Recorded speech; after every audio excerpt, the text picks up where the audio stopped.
Yeah, buddy. That was a good yeah, buddy. Happy Wednesday, everybody. We have a great show lined up for you. And make no mistake, knowledge will be dropped. But first things first, Eric, how we doing up there in the North Woods? It's freezing and we have snow, so everything's normal and all right.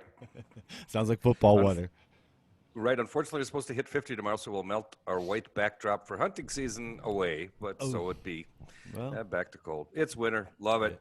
It is. It is. It's getting chilly here in Philly as well. But one thing we don't know is what is the temperature across the pond. And ladies and gentlemen, we have the guest of the year, Packer historian Peter Jones from the UK. How we doing, Peter?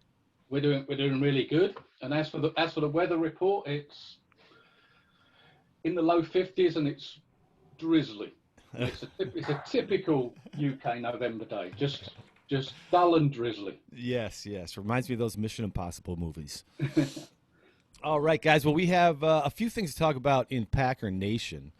And wanted to get Peter's thoughts on the extension that just happened, some news with Lazard coming up. So a quick look back maybe on Jacksonville. Peter, I'd like your thoughts and anything that stood out. And then I want to introduce the new segment that we have going. So first things first, Peter.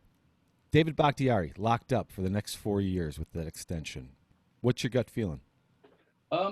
Gut feeling is it's a lot of money, but it's a deal that they just felt that had to be done. You know, securing that left tackle spot, not only for the current quarterback, but perhaps his future. I hate to use the word replacement. The next guy up in the future. But you know, the 92 million new money over 4 years. They've worked the deal. I think have structured it as well as they can. You know, they can change next year's roster bonus into a signing bonus that will reduce the cap number next year to something like just over 11 million, which I think they've done a really good job. And I think that if you looked at their hit list, as it were, coming into this season, Kenny Clark, David Bakhtiari right at the top, they've got those two guys signed. It's going to be difficult to get one of the other signed, say an Aaron Jones or a Corey Linsley, perhaps, or even a Kevin King, if that's the way they wanted to go. But I think they've got the top two names ticked off that list, and now they work from there. So I think it's a huge thing, and for a guy to get a third contract, which is really unusual for the Packers to give out, says a lot about Bakhtiari as a player. Yeah. I think one of the big news clips that came out and were debating for the last 7 days was when Lazard was going to be brought up. And now he has been officially activated as of yesterday. A lot of people think that we're lacking a number 2 receiver. Now, Eric and I discussed on Monday's podcast just how well MVS stood out. How does Lazard play back into this whole scenario? Well, I think the first question that we don't know is whether him being activated this week, because they had to activate him this week, whether that means he'll actually go on Sunday, I don't know.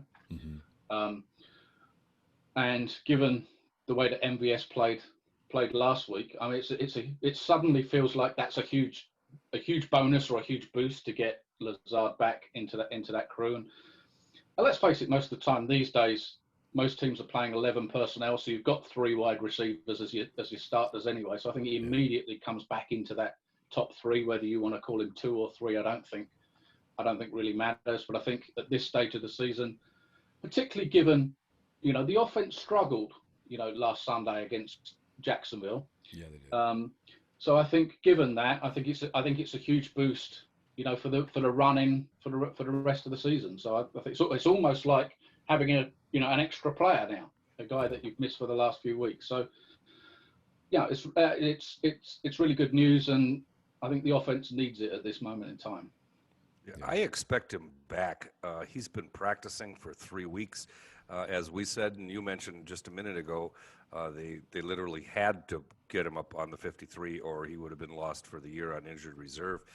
I think that maybe even management decided that the extra week to heal a core injury was going to be okay because Jacksonville wasn't much of a team. I think they just gave him the extra bit there, but I expect him to be back up. And circling back to your point about the Bakhtiari contract and having Clark, and so we're looking at Jones, Lindsley, and King as being sort of the three biggest remaining. Read an interesting piece that I don't know how to interpret, and I'm kind of curious for your take, with Gutekunst about with the shrinking salary cap for next year, that Gutekunst is expecting to have a lot of free agent availability that wouldn't ordinarily be there, and that he wants to maintain significant flexibility to maybe get some of these players that other teams can't afford because of their own cap issues. And I'm just wondering, how do you feel that relates to potentially signing one of the three guys we've got left? So I think if I took the example of Kevin King, because he's probably the least likely of the three to resign, I suspect. But what I expect to happen is that the Packers will put a value on him, given that he's a good player, but he's, injured half the time. And that value may be, let's say, $5 or $6 million a year. Whereas in a normal, typical market, that type of player is probably at 10 or more than that. So I can see the Packers saying it's 5 or 6 million. If he wants to go and test the market, go ahead and let him test the market, because there's 25 or 26 other teams in a similar boat to the Packers that don't have the money. There's 5 or 6 that do, Cleveland being one of them, but the majority, 3/4 of the league, is in a similar boat to the Packers, and some of them in a worse state, the Eagles and the Saints, to name but two. And so I think that unless you're a Bakhtiari type player or one of the upper echelon quarterbacks, I think it's going to be really difficult for one of those guys that's at the level just below that to get the money they otherwise would. And I think we're going to see this situation where the top players are getting big money, as they always have and always will, but there'll be a whole bunch of good players on minimum or close to minimum and very little in between. So I think there's going to be lots of 1 year minimum type contract deals coming up, and the Packers are going to have to be aggressive in terms of what they do with their own players. They're going to have to do something with the likes of Preston Smith, Dean Lowry, Kirksey, even, and I hate to say this, but even possibly the likes of Mason Crosby. So there's quite a few of those guys. And whilst the Packers are going to be aggressive there, for every player that the Packers potentially release, other teams are going to be releasing similar type players. And it may be that one or two of those names that we've mentioned end up coming back to the Packers, having been released by the Packers, end up coming back on a minimum salary or close to a minimum salary. Yeah, how many contracts are we going to see that are 2-3 year contracts? I would be surprised if there's many. I think there's going to be a whole bunch of 1 year contracts. 1 year. Okay. Around the $1 million mark for veteran players, and whatever that minimum is. I think the only way that you sign a guy to a 2 or 3 year deal is if that's a guy that you're really looking for to be there 2 or 3 years, and you're prepared to give him a decent signing bonus. Because I think most of the guys, let's say a Kevin King, if another team wants him, I don't see Kevin King signing a minimum contract deal somewhere. So the only way he signs a low ball deal is if it's for 1 year, on the basis that the cap's going to go back up in 2022, potentially with a new TV deal and stuff. So they're almost playing for their 2022 contracts in essence. Yeah. So this puts the question in my head. Then I had the discussion. You straightened me out on Twitter, and thanks again, Peter, for all your promotions on Twitter. You're fantastic at helping out the ACME Army. But Alan Lazard being an exclusive rights free agent, and I believe the salary you mentioned was $875 next year. I think that's the number. Yeah. So with whatever was in the tweet, Eric, I can't. Yeah. Remember. Yeah. So with that being said, if Alan Lazard, is he in the conversation to get a 2 or 3 year contract right now that's a little bigger than the one, or is that something that you're not worried about? Is this something that at the end of the year, what we looked at with Aaron Jones, where the value just keeps going up every game he keeps performing, like last year, and Eric was going, we need to sign him to an extension now instead of paying him, like we're in that position right now?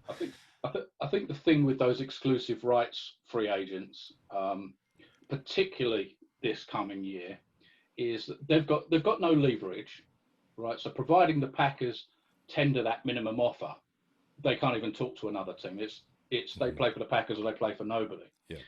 So, I think that 2021 being a little bit unique with the way the cap's going, they're going to re-sign those exclusive rights free agents at the lowest deal, the minimum number, and then re-look at them after 2021.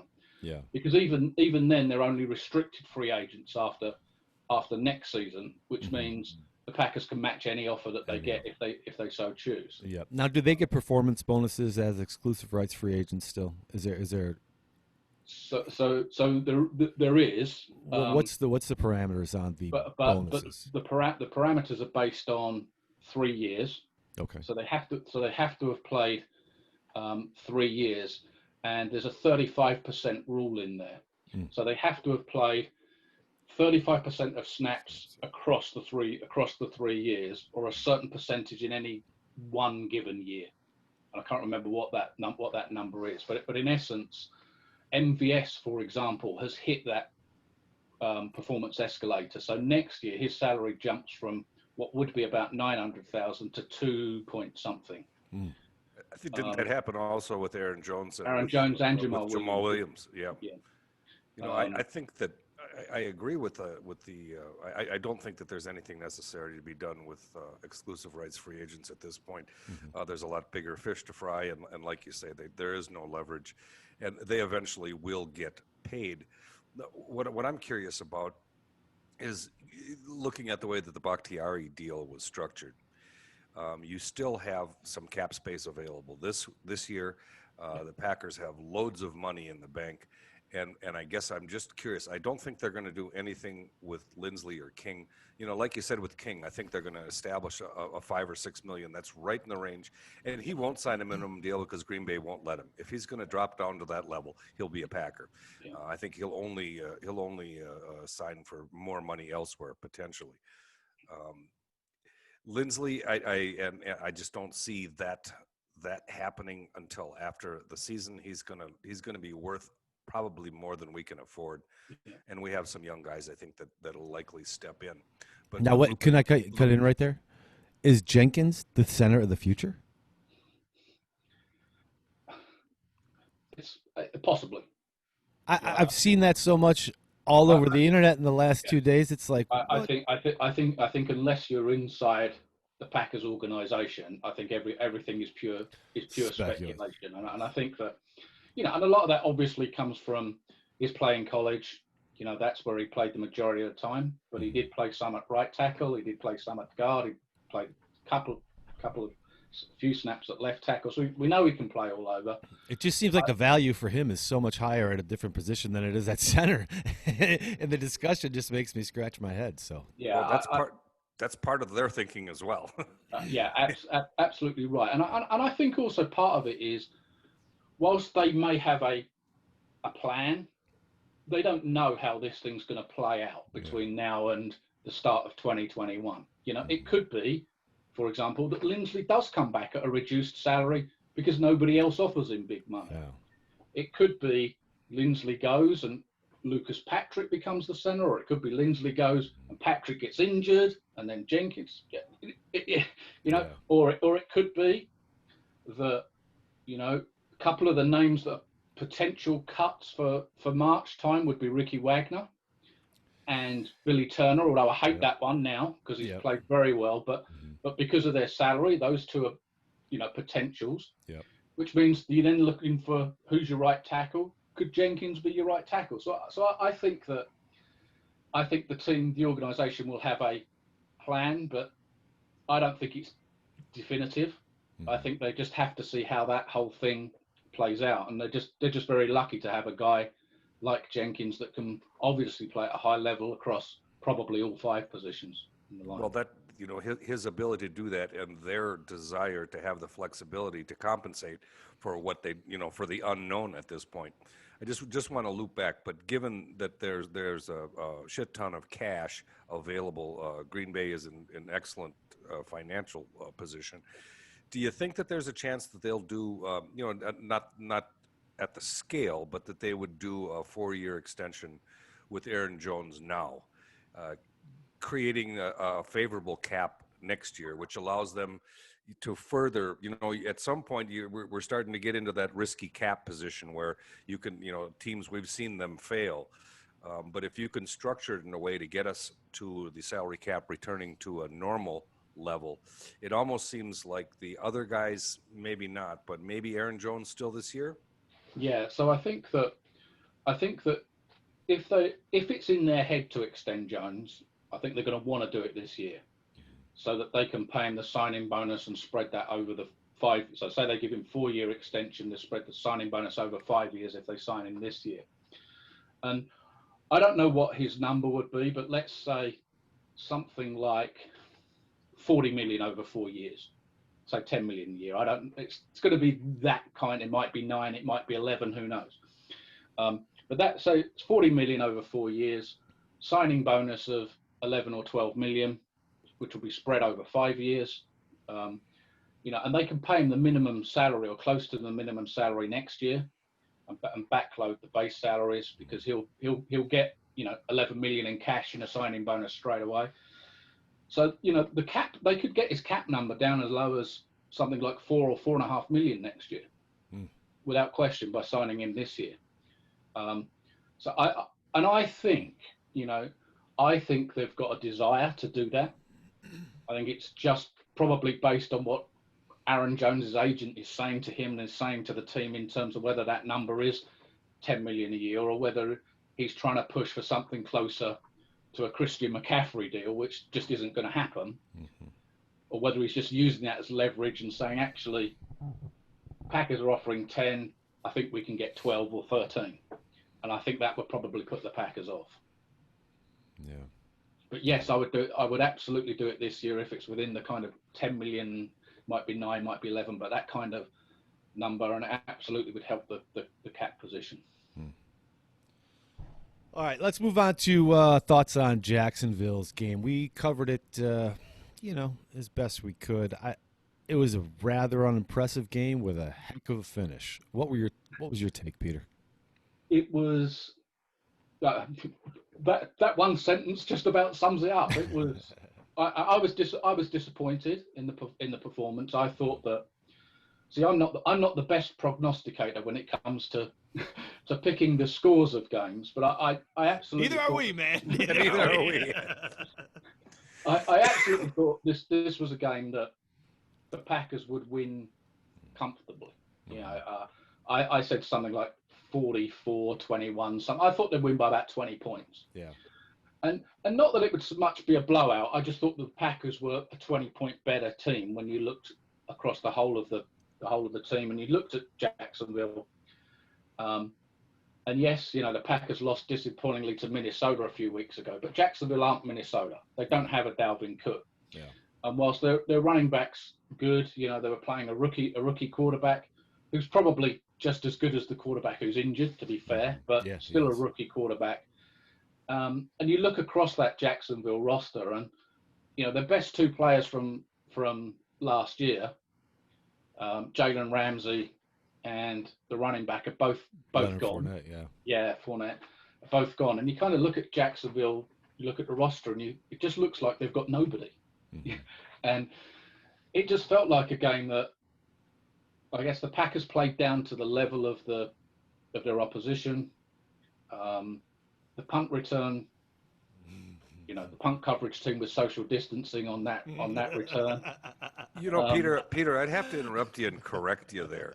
The team was clearly in violation of social distancing.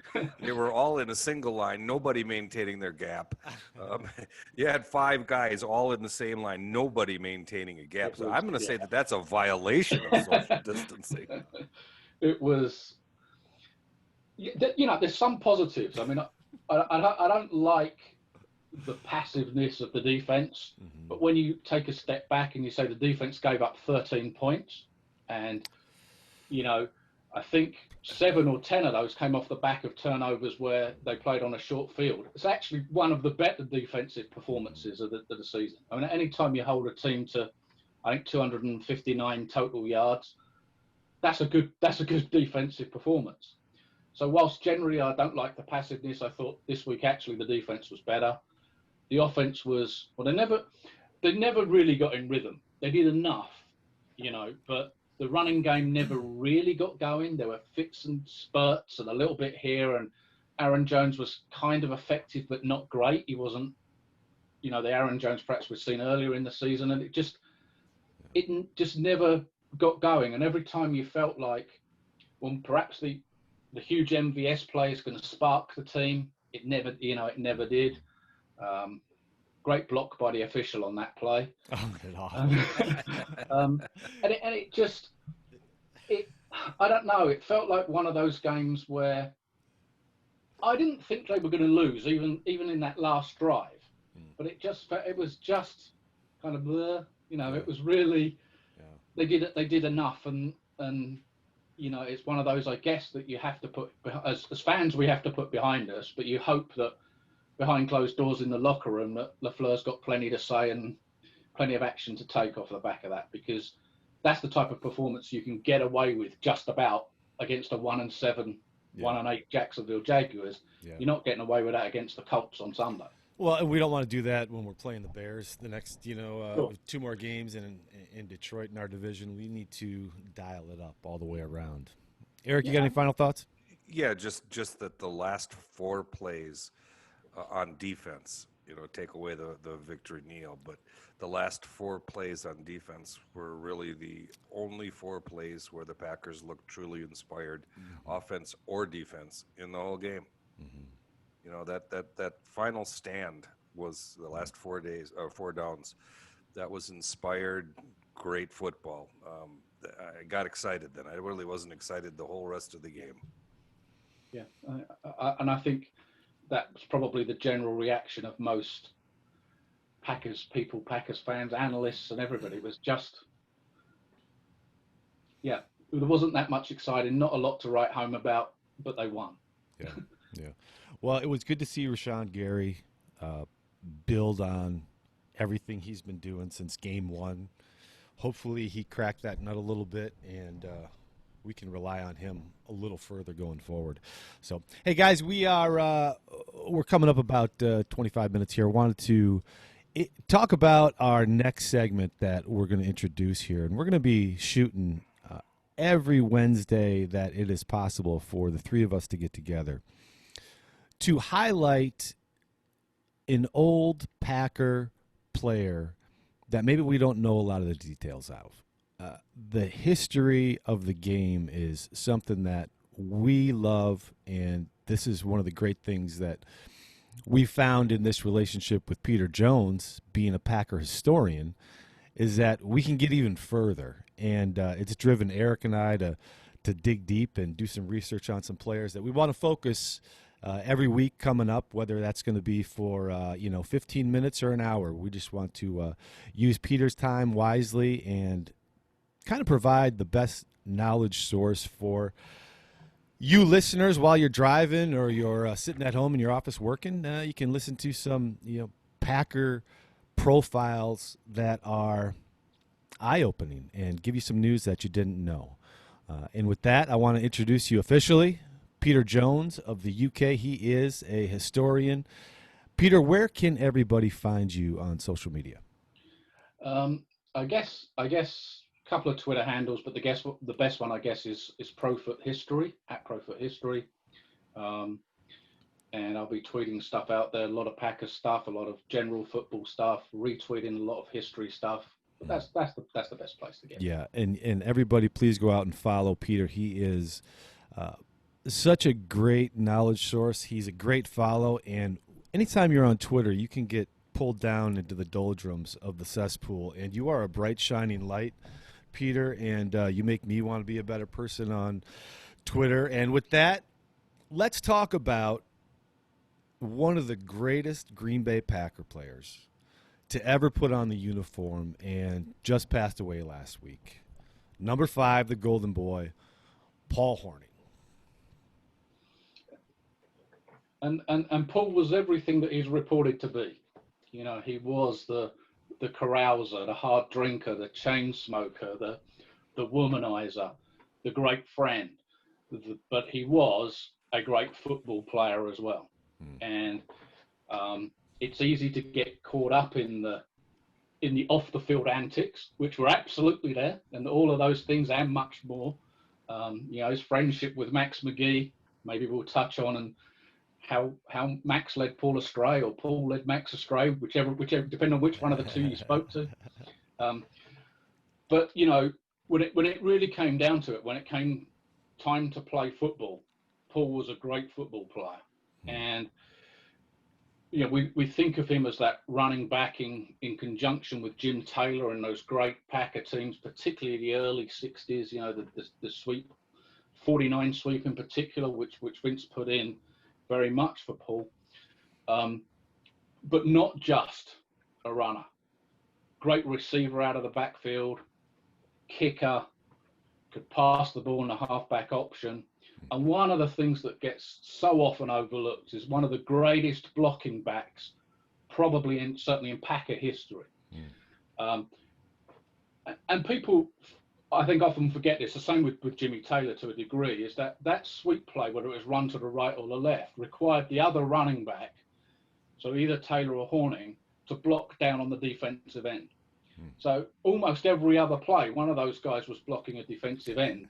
So you'd imagine one of today's guys asking Christian McCaffrey, for example, to do that, or even Aaron Jones or whatever. Yeah. And Paul Hornung back then was 6'2", 210 pounds. Right, and one of the interesting things about the size thing, and this goes back to a conversation that I had with Red Cochran. So I pulled the book out, some of my notes that I had from speaking to Red, and he said one thing that people don't realize about, or didn't realize about Paul Hornung, was he was just about the same size as Jimmy Taylor. So although one was designated a halfback and one a fullback, they were pretty much the same size. Now, different body shape. Yeah. You know, Taylor was one of the early weights guys, muscular guy. Well, you know, Hornung's ideas of weights was probably how many beers he could get down him, or whatever it might be. 12 ounce curls. Right. But yeah, and you know, Red said to me that one of the things about Hornung was he wasn't fast, but he hit that hole and found the hole and was so elusive that, you know, they could run that sweep play. And then the favorite play they had was the 41 trap, which they ran a lot down near the goal line. And and he said, Red said to me, in terms of an all-round back, Hornung was the best that he ever saw and ever coached. Yeah, and Red coached with the Lions in the 50s, Packers all the way through the 60s and into the 70s. So, you know, it's pretty high praise. And we know how Vince felt about Paul. And yeah, it's just one of the truly great all-round running backs, could do it all on and off the field. That's kind of the separation, and I think maybe where people mix Paul and Jim Taylor together, because Jim went 5 seasons rushing over 1,000 yards. He had, how many touchdowns did he have? 83 touchdowns, I think. He was up there. It's when you start digging into Paul and seeing the halfback passes, kicking the extra points, the all-around value of him, then it really starts to shine, because you don't see those kind of players anymore. Those kind of players running that many positions, being that active in every play, they're not around. Absolutely. And of course, when he first came to came to the Packers. He was drafted in that 57 draft as the bonus pick. So for our listeners back then, there was a random draw for each of the teams to get the first overall pick in the draft. Oh, wow. And that ran out in 1958 so there was a random draw. Once you'd been picked once, you were no longer in that draw. So by the time they got to 57, there was only 2 teams left. And the Packers got that bonus pick in 57, and that was Paul Hornung. And then that bonus pick ended the following year in 58. But when the Packers drafted him, they pretty much didn't know what to do with it. So they got this guy from Notre Dame that could pass, pretty much played quarterback at least 50% of the time in Notre Dame. Could pass, could run, could catch, could play defensive back. He led the Fighting Irish in interceptions. Was a two-time All-American. He did it all. The problem the Packers had when they got him was they didn't know what to do with him. Didn't know whether he played in 57 and 58. He played a bit of quarterback, a bit of fullback, a bit of tailback. They didn't know what to do with him, and of course didn't have a Vince Lombardi figure there at that time to say, this is how we're going to use you, and this is how we move forward. And he's one of those players, like I think quite a few of those players from that era. You look at the players that were on that 58 team, the 110-1 team, the Ray Nitschke's, the Ron Kramers, the Jerry Kramers, all of those guys, Boyd Dowler, the whole lot of them. Their careers could have been wasted, had Vince not been the right person at the right time. Yeah. And, when Vince came to Green Bay in 59, Vince had been the offensive coordinator with the Giants. And what a giant staff that was, with Vince as the offensive coordinator and Tom Landry as the defensive coordinator. But Vince had Frank Gifford at New York as his left halfback, and it was in Frank Gifford that he saw Paul Hornung, or in Paul Hornung he saw Frank Gifford, whichever way you want to look at that. But Gifford was the guy that he kind of wanted Hornung to be, and he very much used him in that position. And he said right from the start that Paul's going to be my left halfback. He's not playing fullback. He's not playing tailback. He's not playing quarterback. He's my left halfback, and if he can't play there, he's not on this team.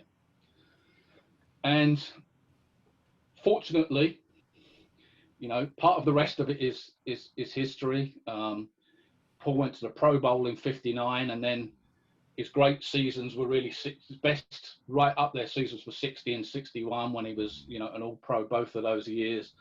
League MVP in 1960.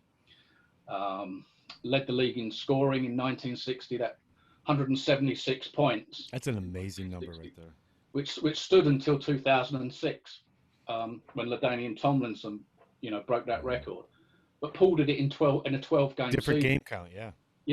Let me throw a couple things in here about first, just tacking on a little bit to his season at Heisman season at Notre Dame. On offense, he led Notre Dame in passing, rushing, scoring, kickoff returns, punt returns, and punting. On defense, he led the team in passes broken up and was second in tackles and second in interceptions. He's the only Heisman winner ever from a losing team, and that's why. There's your easy explanation. That's just insane.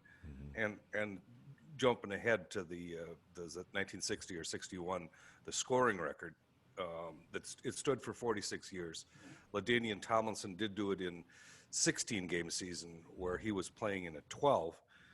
And if you extrapolate that out, it's 14.6 points per game was what Hornung was averaging. Tomlinson 11.6.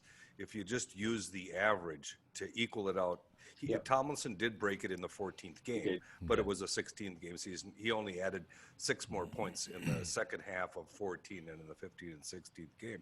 But if you use that moving average, Hornung would have scored 233.6 points, which is that's crazy. I mean, that is just crazy. And one question for you. When I was doing a little bit of research for this podcast, I looked at all sorts of different biographical and historical information. And it listed Paul Hornung with 4 championships. And as everyone knows, we won 5 in 7 years. And then it's like, oh yeah, there was that gambling thing with Alex Karras. How did that go? Is that 63 or 64? 60, he missed. Yeah, 63. So which wasn't a championship year for the Packers. So the one that he missed out on was 67. So there's a couple of things there. So let's touch on the gambling thing. I mean, that strangely something that never really sullied his reputation. So, and I think that partly because of the fact that Vince and Pete Rozelle dealt with it really, really quickly. And I think partly because of the way that Paul was, and also because of the fact he never bet on Packers games, so he says, and I believe that, and he certainly never bet against the Packers. And I saw an interview once that said, "Why would you ever bet against that Packers team?" So I think Paul and Alex Karras both came back from that gambling suspension in 63, and I think that, like I say, I think the way that Pete Rozelle and Vince Lombardi dealt with it, rather than letting it drag on, which is what would probably happen today. We'd have months and months of an investigation. All kinds of stuff would come out in the media, in the press, social media, and it was a different era as well. Yeah. But the story goes that Pete Rozelle called Vince, said, "Can you come to New York?" And Vince didn't know what it was about, but got on the next plane. And and Pete Rozelle's at his desk. Vince comes in. Pete says to Vinny, "I got some," Vinny as he called him, Vince. "I've got some bad news for you. Here's the file. I need you to look at it." Rozelle said nothing, and Vince opened it up, spent 5 minutes looking at it, passed it back to Pete Rozelle and said, "Pete, you know what you've got to do." And that really, I think, one, that said a lot about Vince Lombardi as a person. It also says a lot about Pete Rozelle, that he dealt with it that way. And it hurt Vince. It hurt Vince a lot because he almost saw Paul as another son. Yeah. Even though his character was completely different to Vince's, there was certainly a very special relationship between Vince and Paul, and that really hurt Vince a lot. But there was never any question in Vince's mind when Paul was allowed back in 64 that he wasn't coming straight back to the Packers. There was talk that the Packers would try and move him on, get rid of him, not have him back. I don't think there was ever any question in Vince's mind that Paul would be back. So one little tag on question at the end of that, and thank you for correcting me on the year. So then Taylor would have only been a 4-time champion as well, because Taylor and Hornung were traded to New Orleans in 67. Yeah, that's right. And so you had Lombardi referring to Paul Hornung as the greatest player that he ever coached. Well, I also found Lombardi saying that Forrest Gregg was the finest player he ever coached. So there was that. But so you had this dynamic relationship between coach and Hornung, between Hornung, Taylor, and Lombardi. Why on earth were they both traded then? So there's a couple of things there. So if we start with Jimmy Taylor. So Jimmy Taylor played out his option in 66.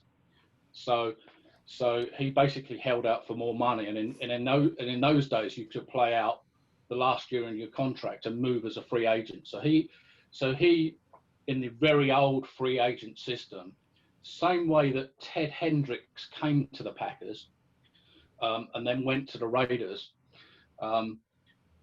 Jimmy Taylor played out his option year in 66.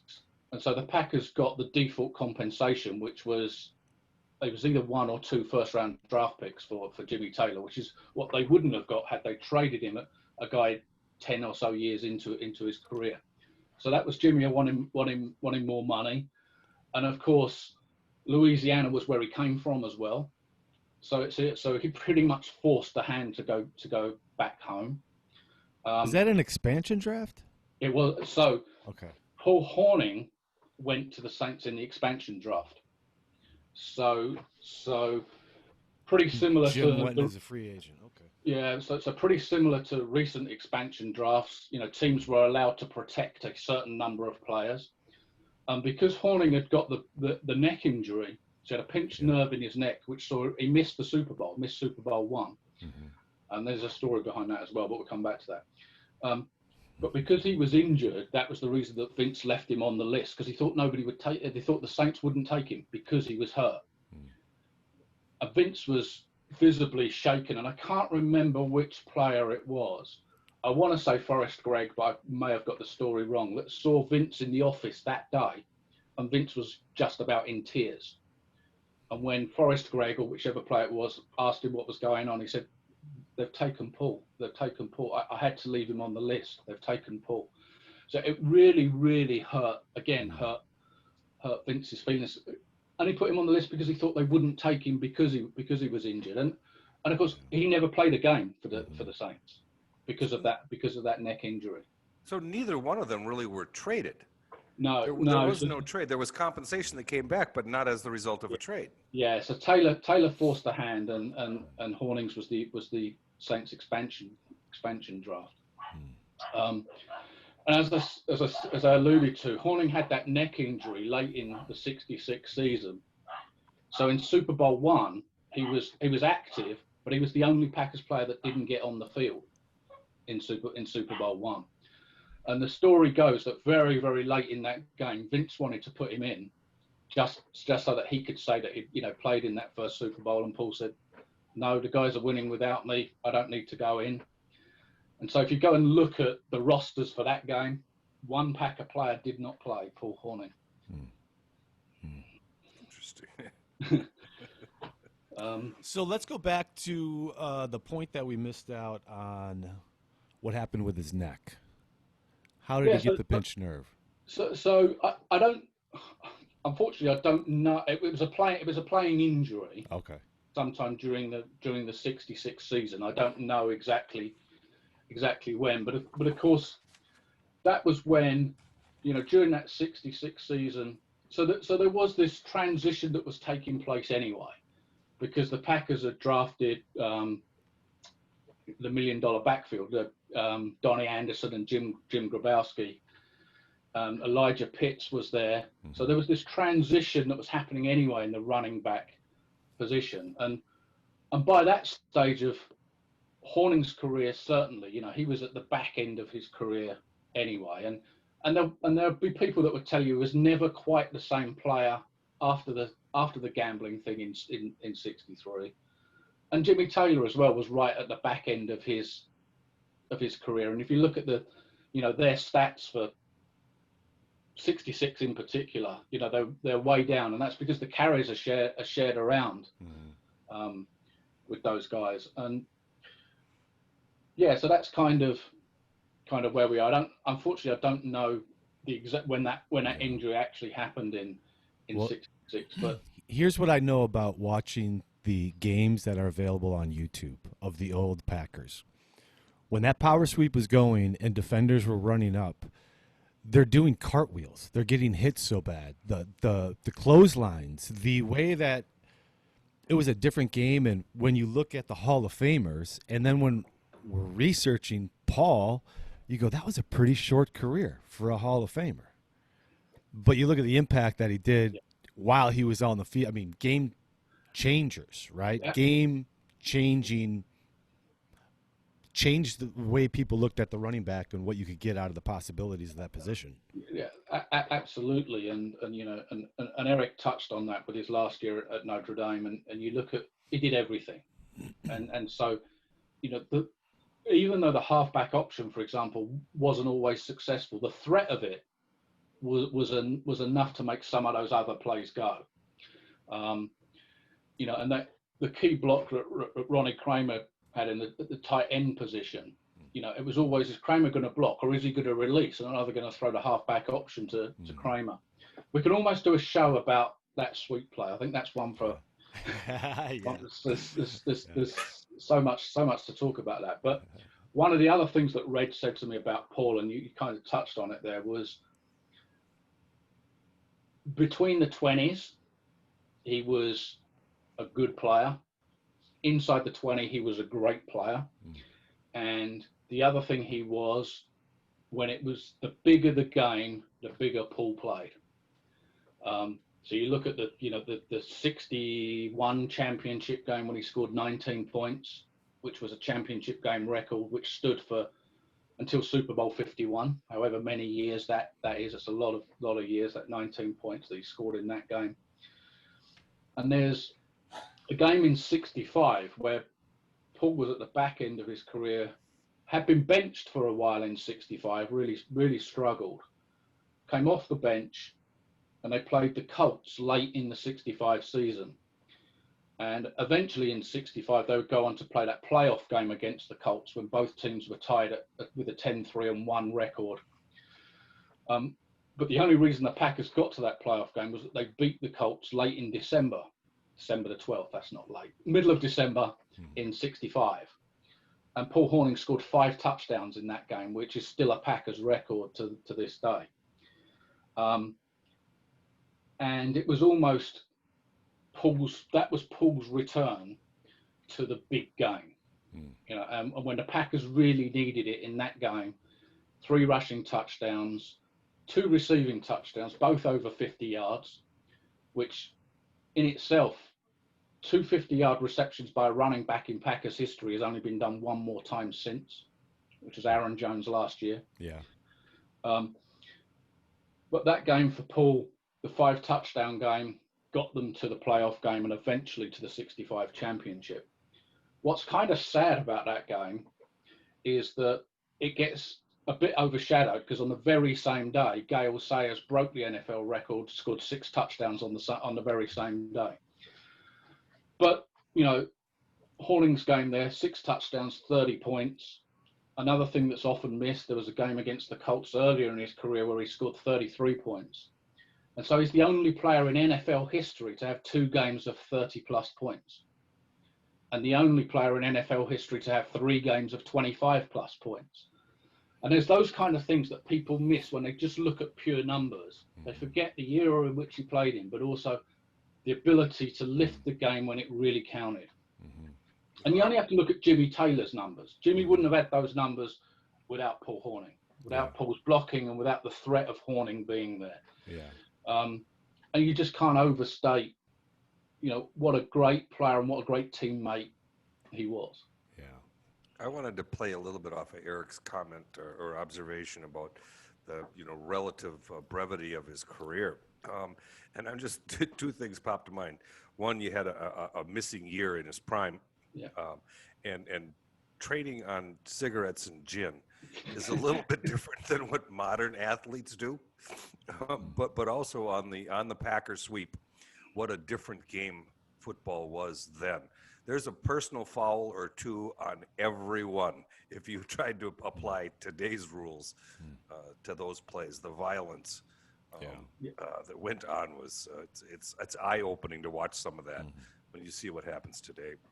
It really is, and you look at, in particular, you look at the 2 championship games against the Giants, 61 and 62, and nearly all of that game film still exists, so people can check it out on YouTube. It pretty much is complete. But if you look at the hitting that goes on, but also the hitting that goes on after the whistle's blown and after Sam the Huff, play. right? Sam Huff, right? So, in the 62 championship game where Jimmy Taylor set records for the number of carries, 31 carries in that game, and Huff was hitting him, 5 seconds after the play, every play, and Jimmy would just get up, go back to the huddle, and keep on coming. Absolutely incredible. At different times, different players, and it's kind of amazing that Paul could fit in with Vince Lombardi. Different personalities, but what Paul had when it came time to play, Paul was as tough as anybody, and Vince knew that. Talent's talent. Yeah. Well, awesome. Is there anything else we were missing, Eric, that you wanted to touch on about Paul? No, this has just been fascinating. A little bit of education My list is scratched off. Yeah. What about you, Peter? You got any final words on Paul? I think that for me, like I never got the opportunity to meet him, but Red Cochran spoke to me about it. We talked about the power sweep a lot, and Red diagrammed it and everything, and Red just loved Paul Hornung, and that was good enough for me. If he was good enough for Red, he was good enough. He was good enough for me. And I think you just have to look at the fact that the guy's in the Pro Football Hall of Fame, the College Football Hall of Fame, the National High School Hall of Fame, Kentucky Sports Hall of Fame, Wisconsin Athletic Sports Hall of Fame. Every Hall of Fame you can just about mention, he was in it. NFL MVP, championship game MVP, Heisman Trophy winner, as Eric said. The only Heisman Trophy winner on a losing team, a 2-8 team, not just a losing team, a 2-8 team. All of those things just go to show what a great player he was, great personality, and bizarrely enough, his last game at Notre Dame Stadium, the anniversary of that was yesterday. Oh, come on. 64 or 65 years ago, however, I can't count. 64 years Happy ago. anniversary. But just a wonderful teammate, and I think that came across when you get a chance to look at the videos of when the Lombardi Packers got back together in all of those reunions and stuff. It was just like old friends getting back together, and Paul was an integral part of that as much as any of the other guys. And it's sad. It's sad that we're losing a wonderful piece of our lives and everybody's lives and history, but at least we have that history. Yeah. We have the film, we have people's memories, we have the books, and it's certainly, in Paul's case, it's a life well lived, and it's a life to be celebrated. Yeah. So many quotes, so many things that he said that come to mind about, never getting married in the morning because you never know who you're going to meet that night. That kind of thing. That's just Johnny Carson. I'd like Jerry Kramer said that, and I just love the quote, "On and off the field, I just enjoyed the hell out of him."